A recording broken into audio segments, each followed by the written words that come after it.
Hey everyone! Welcome to WUH Creator.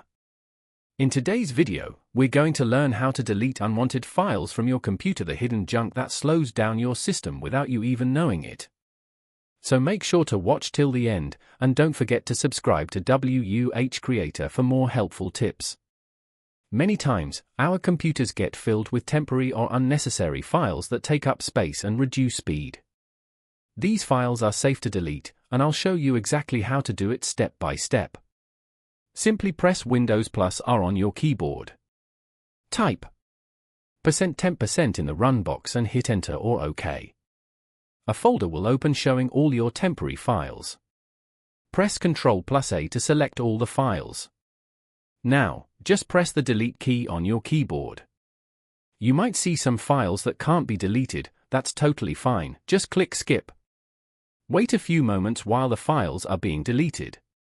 Once the process is complete, all those unwanted junk files will be removed, and your computer will start running faster and smoother. And that's it! You've successfully cleaned up your computer and boosted its performance in just a few simple steps. If you found this video helpful, please hit the like button, subscribe to WUH Creator, and share it with your friends so they can speed up their computers too.